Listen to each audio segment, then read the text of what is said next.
नमस्कार, आर्य न्यूज देख रहे हैं आप। मैं हूं आपके साथ पल्लवी सिंह। रुक करेंगे इस वक्त की बड़ी खबरों की ओर।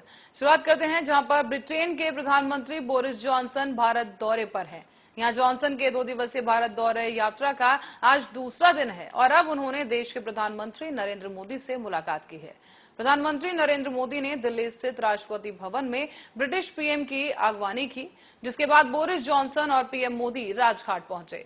यहां उन्होंने महात्मा गांधी को श्रद्धा सुमन अर्पित की। ताजा जानकारी के मुताबिक प्रधानमंत्री मोदी और बोरिस जॉनसन के बीच हैदराबाद हाउस में मुलाकात चल रही है।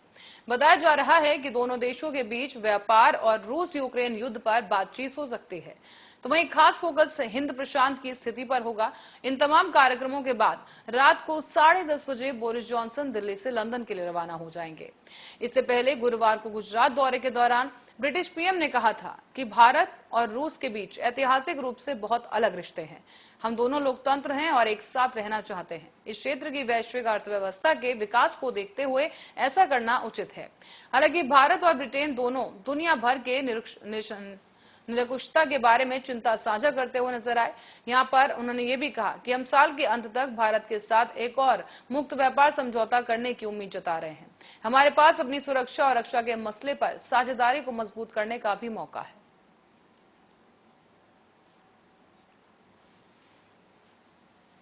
और इस वक्त की बड़ी खबर पर एक नजर डालेंगे, जहां पर बरेली से खबर सामने आ रही है। बरेली में दबंगई का एक वीडियो वायरल हुआ है। इस वायरल वीडियो में पेड़ काटने से मना किए जाने पर दबंगों ने तमंचा तान दिया है। समेल का हरा भरा पेड़ काटने से मना किया जा रहा था, जिस पर दबंगों ने दबंगई दिखाई है और ये वीडियो अब सोशल मीडिया पर वायरल हो रहा है। वीडियो वायरल होने पर भी दबंगों पर नहीं की गई अब तक कोई कार्रवाई। राजेंद्र प्रसाद ने सौंपा बरेली के आईजी को प्रार्थना पत्र।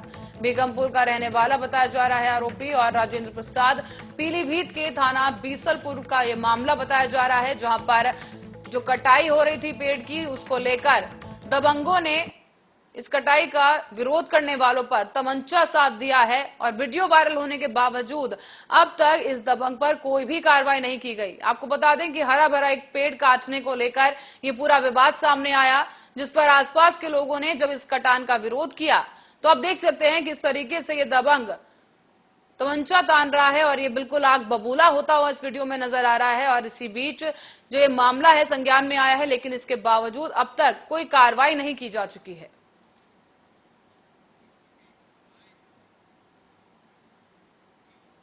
और करेंगे अगली खबर की ओर। फतेहपुर में यहां पुलिस अधीक्षक राजेश कुमार सिंह ने पुलिस लाइन परेड ग्राउंड में परेड की सलामी ली है। आपको बता दें कि पुलिस लाइन में पुलिस अधीक्षक के निर्देश अनुसार कानून व्यवस्था को चुस्त और दुरुस्त बनाए रखने के उद्देश्य से 10 टीमें गठित की गई और इस दौरान मॉक ड्रिल भी करवाई गई, जिस पर अपर पुलिस अधीक्षक राजेश कुमार, क्षेत्राधिकारी नगर श्री दिनेश चंद्र मिश्र और क्षेत्राधिकारी लाइन सुश्री प्रगति यादव, प्रतिसार निरीक्षक श्री अशोक कुमार पांडे और अन्य अधिकारी ड्रिल के दौरान मौजूद रहे हैं।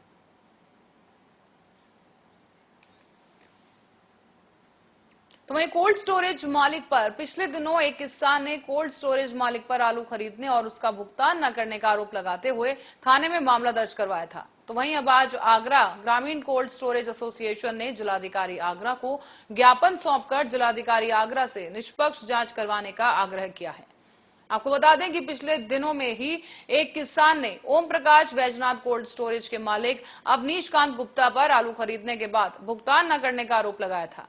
इसमें किसान की ओर से संबंधित थाने का मामला भी यहां पर दर्ज किया गया, लेकिन कोल्ड स्टोरेज संचालक और आगरा ग्रामीण कोल्ड स्टोरेज एसोसिएशन ने अब जिलाधिकारी आगरा को किसान द्वारा उक्त आलू की फसल के संबंध में किए गए भुगतान के सभी साक्ष्य दिखाते हुए जिलाधिकारी आगरा से ये मांग की है कि कई बार किसानों को आलू निकालने के लिए जो रसीद किसानों को दी जाती है, वो रसीद किसान आलू निकालते समय नहीं लेकर आ पाते और हम कोल्ड स्टोरेज संचालक उनको आलू निकाल कर दे देते हैं।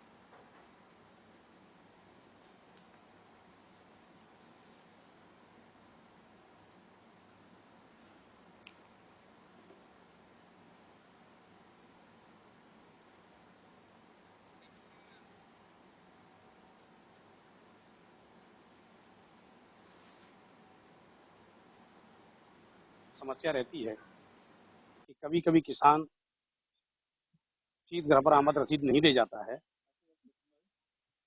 फिर उसके बाद वो शीत गृह में उस आमद रसीद को लेकर के कहीं न कहीं प्राथमिकी दर्ज कराता है, रिपोर्ट करता है और शीघ्र कोल्ड स्टोर एसोसिएशन के जितने भी सदस्य हैं, जितने भी मालिक हैं, उनको परेशान करने का कार्य करता है। उस सिलसिले में यहाँ बात की है जिलाधिकारी महोदय से और उन्होंने आश्वासन भी दिया है कि इस परिप्रेक्ष्य में आपके जो भी सुझाव हैं, आप अपने सुझाव दें और जो डीएचओ हैं, उनसे जाकर के मिलें, तो कुछ ऐसा सॉल्यूशन अवश्य निकालेंगे, जिससे आगामी होने वाले वर्षों में ऐसी कोई परिस्थिति। और इसी बीच राजस्थान से एक बड़ी खबर सामने आ रही है जिससे आपको रूबरू करा दें। यहाँ पर राजस्थान में अलवर में 300 साल पुराना मंदिर ध्वस्त कर दिया गया है। बड़ी खबर इस वक्त की राजस्थान से आपको बता रहे हैं, जहां पर 300 साल पुराना मंदिर अलवर में तोड़ दिया गया है। 300 साल पुराना ये शिव मंदिर है जिसे तोड़ा गया है और अब बीजेपी ने राजस्थान सरकार पर यह आरोप लगाया कि विकास के नाम पर मंदिर को तोड़ा गया है। बीजेपी की एक टीम भी इस वक्त अलवर के लिए रवाना हो चुकी है। सतीश पुनिया अलवर पहुंचेंगे और सरकार की नीयत यहां पर साफ आ रही है। सतीश पुनिया की तरफ से यहां पर बयान सामने आया है। आपको बताते चले कि अलवर में एक मंदिर तोड़ने पर अब एक नई सियासत यहां पर देखने को मिल रही है, जहां पर लगातार बयानबाजी की जा रही है और यहां पर बीजेपी की एक टीम भी अलवर के लिए रवाना हो चुकी है। इसी बीच सतीश पुनिया की तरफ से बयान सामने आया है कि सरकार की नीयत यहां पर साफ नजर आ रही है और यहां पर विकास के नाम पर जानबूझकर एक 300 साल पुराने मंदिर को तोड़ दिया गया है। इसी बीच आपको बता दें राजस्थान के लिए बीजेपी की एक टीम भी रवाना हो चुकी है। इस टीम के साथ साथ सतीश पुनिया भी अलवर के लिए रवाना हो चुके हैं।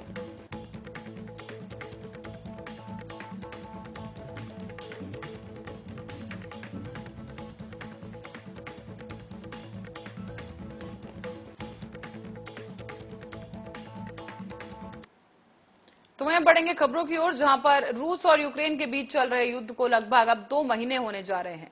इन 2 महीनों के दौरान रूस ने यूक्रेन पर करीब 700 से ज्यादा मिसाइलें दागी हैं। इन मिसाइलों ने यूक्रेन को काफी हद तक तबाह कर दिया है। फिलहाल रूस की सेना यूक्रेन के कई हिस्सों में घुस चुकी है और एक तरफ जहां पर युद्ध में यूक्रेन के हजारों लोगों की जान जा चुकी है, लाखों लोग अपना देश छोड़कर पड़ोसी देशों में प्रवासी की तरह रहने के लिए मजबूर हो गए हैं। वहीं दूसरी तरफ अब पश्चिम के कई देशों द्वारा रूस पर लगाए गए कठोर प्रतिबंधों के बीच रूस ने आगे बढ़कर बुधवार को अपनी नई इंटर कॉन्टिनेंटल बैलिस्टिक मिसाइल सरमत को उसका परीक्षण किया है और इसके साथ ही ये बेहद खतरनाक और विध्वंसकारी मिसाइल बताई जा रही है। आपको बता दें कि मिसाइल अपने साथ परमाणु हथियार लेकर जा सकती है। रूसी राष्ट्रपति ने इस मिसाइल को टेस्ट किया है और मिसाइल की टेस्टिंग पर कहा कि यह परीक्षण अब रूस के दुश्मनों को 2 बार सोचने के लिए मजबूर कर देगा। आपको बता दें इंटरकॉन्टिनेंटल बैलिस्टिक मिसाइल सरमत को बहुत ही खतरनाक और विध्वंसकारी मिसाइल माना जा रहा है। इस मिसाइल के ऊपर 10 या उससे ज्यादा वॉरहेड्स लगाए जा सकते हैं और यहां तक कि इतना ही ताकतवर मिसाइल से बताया जा रहा है कि ये अपने साथ परमाणु हथियार लेकर भी जा सकती है।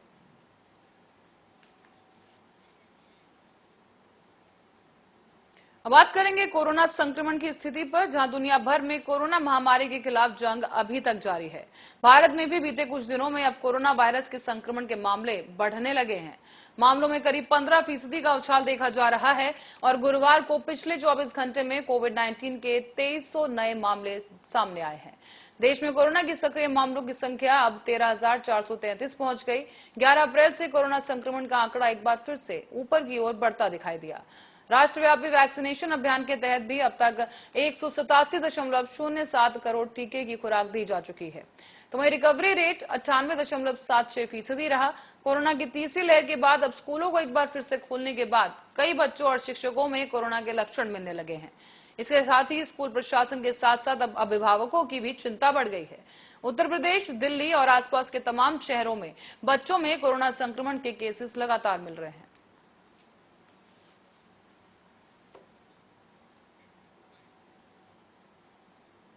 और दिल्ली के जहांगीरपुरी में हिंसा और बुलडोजर चलाए जाने के बाद सियासत तेज होती दिख रही है। आज एक तरफ जहां टीएमसी की फैक्ट फाइंडिंग टीम वहां पर पहुंचेगी, तो दूसरी तरफ समाजवादी पार्टी का एक डेलीगेशन भी पहुंच रहा है।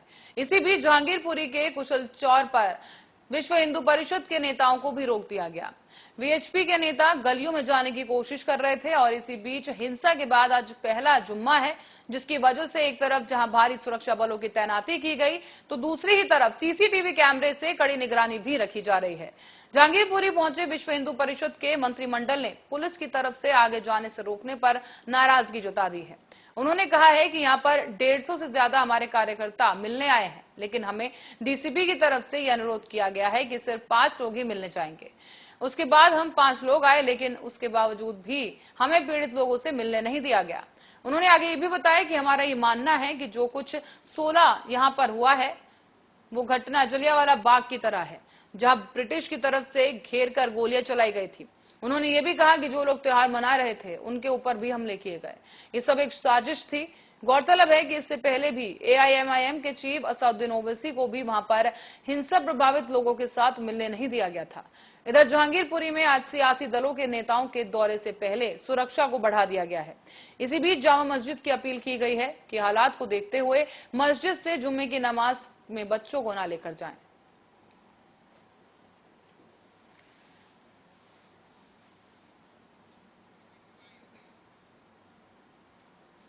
तो वहीं राजस्थान के पूर्व उप मुख्यमंत्री और प्रदेश कांग्रेस के पूर्व अध्यक्ष सचिन पायलट ने कहा है कि राजस्थान में अगले साल होने वाले विधानसभा चुनाव के लिए पार्टी रणनीति तैयार कर रही है।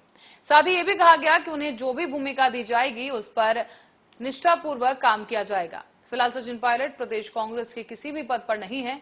सचिन पायलट ने कल ही कांग्रेस अध्यक्ष सोनिया गांधी से उनके निवास स्थान पर जाकर मुलाकात भी की।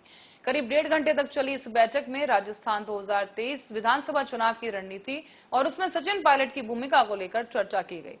तो वहीं इस बैठक के बाद सचिन पायलट ने कहा है कि राज्य में कांग्रेस की रणनीति और उसके चेहरे को लेकर पार्टी में चर्चा चल रही है और अंतिम फैसला कांग्रेस अध्यक्ष सोनिया गांधी को ही करना है। पायलट ने यह भी कहा कि राजस्थान में हर 5 साल पर सरकार बदलते जाने की परंपरा को पार्टी तोड़ना चाहती है और राज्य में पार्टी के सभी नेताओं को इसी लक्ष्य के साथ काम करना होगा। माना यह भी जा रहा है कि पायलट ने सोनिया गांधी को राज्य में कांग्रेस राजनीति से जुड़े सभी पहलुओं से अवगत कराया। सचिन पायलट ने यह भी कहा है कि 2 साल पहले राज्य के लिए कांग्रेस की ओर से एक कमेटी बनाई गई थी, जिसके बाद कई कदम सही दिशा में उठाए गए। उन्होंने ये भी कहा कि कमेटी की बातों के मुताबिक ही काम करना है और संगठित होकर 2023 का विधानसभा चुनाव जीतना है।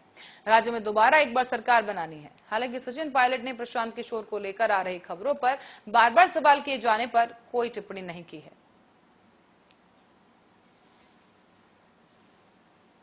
और इसी बीच एक बड़ी खबर चारा घोटाले से जुड़ी आपको बता दें यहां पर कि चारा घोटाला मामले में राष्ट्रीय जनता दल के अध्यक्ष लालू प्रसाद यादव को एक बड़ी राहत मिल गई है।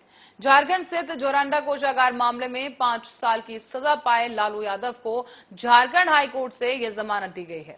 मामला डोरांडा ट्रेजरी मामले से संबंधित है, जिसमें उन्हें 21 फरवरी को 5 साल की सजा सुनाई गई थी। लालू प्रसाद यादव को इस जमानत मिलने के बाद अब राष्ट्रीय जनता दल की झारखंड इकाई के प्रदेश अध्यक्ष अभय कुमार ने ये कहा है कि हमारी पार्टी को न्यायपालिका पर पूरा भरोसा था। आज राष्ट्रीय अध्यक्ष को न्याय मिला है। इसके अलावा लालू प्रसाद के यादव को उनके वकील प्रभात कुमार ने कहा है कि अदालत 10 लाख रुपए जुर्माना जमा करने का आदेश दिया गया है। हम लंबी लड़ाई जीते हैं और अब जब सुनवाई होगी तब ही देखा जाएगा।